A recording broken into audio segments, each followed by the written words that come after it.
For years, Ben, we haven't even copyrighted our material. We allow people to copy it, to give it away. That's what we want. Somebody says, I don't even believe the Bible. Right. How do you respond? I say, oh, so you don't believe it's true? No, I don't believe it's true. I say, but you do believe in truth. Because when you say my Bible's not true, you're appealing to a standard. I say, fine.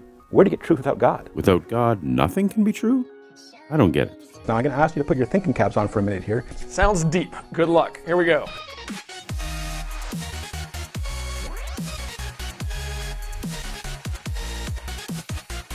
Welcome to Paulogia, where a former Christian takes a look at the claims of Christians. Here's the question.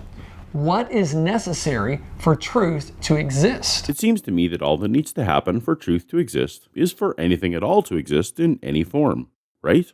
It would then become true that the thing exists and that it has the properties that it has. No? Is that too easy? Did I miss something? If you don't start with the God of the Bible, evidence doesn't make sense because evidence assumes truth, and truth presupposes or assumes God. So you can't get anywhere if you don't start with God. I don't see how that follows. If you don't want this to be the foundation, then what would you purport to be the foundation? Excellent question. Reality. Here's a pretty good working definition for truth that is useful for conversations of this nature. Truth is the extent to which a proposition conforms to reality as adjudicated by predictive power. And he said, truth is that which conforms to objective reality. Wow, rewind, play again. Truth is the extent to which a proposition conforms to reality as adjudicated by predictive power. So let's break that down. Truth is the extent. By extent, we mean that the truth value of a proposition is not merely a binary black and white true or false, but is rather on a spectrum. Some ideas conform to reality better than others, but since they are on a spectrum, might still fall in a range that most consider to be in the part of the spectrum we can label true. For example, I went out yesterday is true, but so is I went to a bar with my friends last night. And so is I went to King's Head with Shannon and Myron and Trevor. Each would be considered to be more true than the previous, but we'll get to that in a bit. At the same time, I flew to the moon last night doesn't conform to reality well, so it's on the opposite end of the spectrum. Our worldview, our presupposition, allows for absolute truth. Absolutely. The atheist or evolutionary worldview cannot account for an absolute truth. Since truth is a spectrum, this idea of absolute truth or objective truth would merely be the end point on said spectrum, the point at which a proposition conforms to reality as maximally as possible. Mathematical propositions like 2 + 2 = 4 come to mind, and are easily accounted for as such a point on the spectrum certainly exists. However, reasonable people hesitate to presume that we ever have enough information on non-mathematical ideas to have adequate confidence to declare something absolutely true, even when it might actually be. But that's an issue of knowledge, and a subject for a future video. Back to the definition. Truth is the extent that a proposition. It's important to remember that what is being evaluated is a proposition. Not in the sense of a business deal or plan of action or marriage invitation, but specifically a statement or assertion that expresses an idea. It is this proposition or idea that falls on the spectrum of truth. The proposition is the truth bearer, in contrast and relationship to the truth maker. And what is this truth maker? Well, in our definition, truth is the extent to which a proposition conforms to reality. Because truth is subjective. Yes. I believe this, I believe this, I believe this. We don't have an objective standard. But we do have an objective standard, reality, that which we collectively experience. And we act this way intuitively. If our phone says it's sunny outside, but we are outside getting wet from rain, the reality of the rain wins the contest of truth. Notice that this definition doesn't know or care if we are brains in a vat, part of a computer simulation, figments of someone else's imagination, or any other scenario. It doesn't specify or care if the supernatural exists. Reality is what is, and all of these propositions will ultimately be judged against what is, even if we currently have insufficient information to determine it. You know what he believed truth was. Truth is that which corresponds to reality. And I asked him, well, how does he know what's real in his worldview? How do you judge what's reality and what is not? Your first instinct might be to think of your 5 senses, what you can see, feel, hear, taste, and touch. However, we know that our human sensory inputs are imperfect. We might need reading glasses, hearing aids, or have a stuffed up nose. I mean, we know that that isn't true. We know that you cannot rely on what you perceive to be truth. Correct. Our processing of those inputs might be off. We could be tired, sick, under chemical influence, or mental illness of some kind. No, how we actually determine reality is not senses, but rather through predictive power. If we are in a room and see what appears to be a door, we would predict that we could use the door to leave the room. But if, when we try to use the door to leave, our face instead smashes into a hard wall, then our prediction has failed, and reality is telling us that there isn't really a door where we see one. If, on the other hand, we can leave the room through the door we perceived, the proposition of the door will conform enough to reality that we can treat it as true. The philosophical part of us might still reserve some doubt for a scenario of hallucination or holodeck simulation, but for our day-to-day room-leaving needs, this door is good enough. The same applies for logic, reasoning, intuition, emotion, or any other method by which one might attempt to determine truth. Without that, you really have your own reasoning, and that's it. And that can be flawed. You don't know that that's valid at all. Predictive power is the ultimate scorecard. We trust our reasoning to the extent that it makes accurate predictions, and no further. Now, Eric and his colleagues consider predictive power to be an unfounded appeal to uniformitarianism. The fundamental assumption of science is what is known as the uniformity of nature. And very basically, it's that the future will be like the past. We could not do any scientific experiment. It would be useless if you did not expect tomorrow to be like today. Obviously. When we boil water at a certain temperature and pressure, we expect it to boil at the same temperature and pressure tomorrow. However, without a controlling influence, we have zero basis for expecting tomorrow to be like today. Zero. And that also takes away the foundation for science.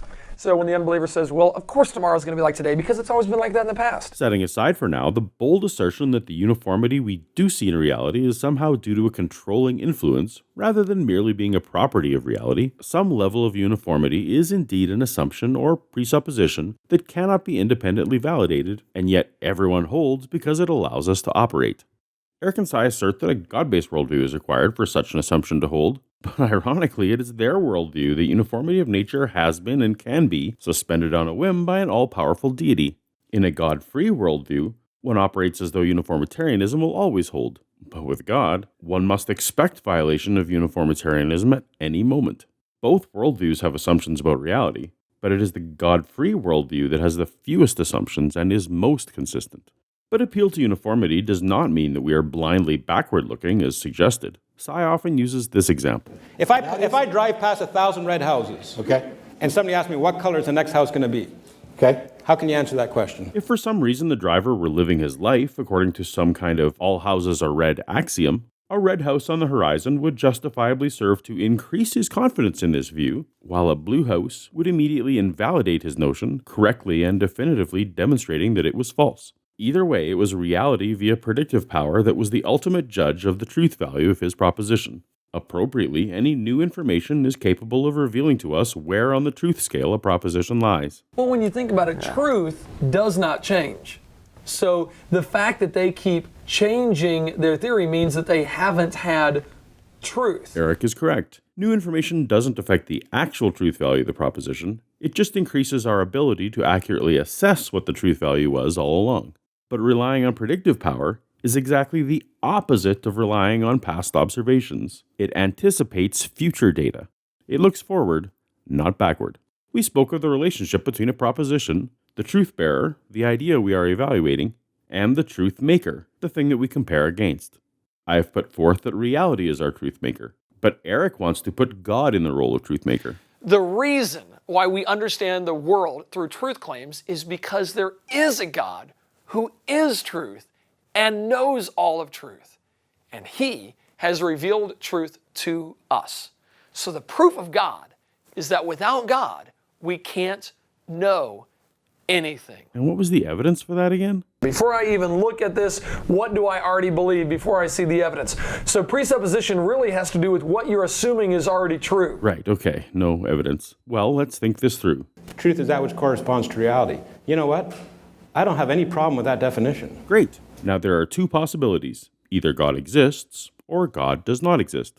If God exists, then God is real, and therefore God is among the set of things that are part of reality.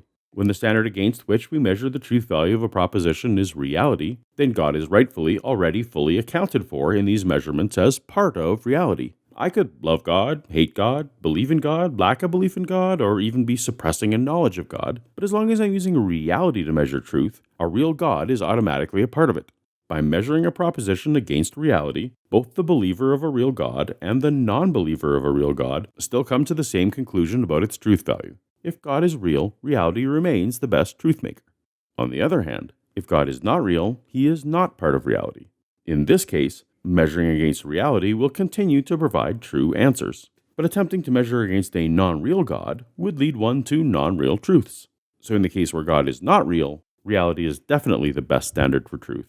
The person who uses reality as their comparison for truth will always be correct, whether God exists or not. Completely contrary to the assertions of Eric and his friends, it is the person who chooses God as the standard who is the only one who could end up being wrong. Well, I hope some of you are not that hardened yet where you're not interested in truth. I hope you desire truth. I hope everyone watching this desires truth, and as such evaluates all propositions against the best and most reliable truth standard that is possible, God or no God, and that is reality, as adjudicated by predictive power. Case closed. Done deal. Without the one who knows everything telling us something, then we don't know anything. And the atheist readily admitted that they don't know anything. No, Eric. You've moved on from truth to the concept of knowledge. And that's for a future video, Knowledge Without God. I'll link that here when it's ready, but if you're early, subscribe now so that you don't miss it, and check out this other Paulogia video while you wait. Until next time, later.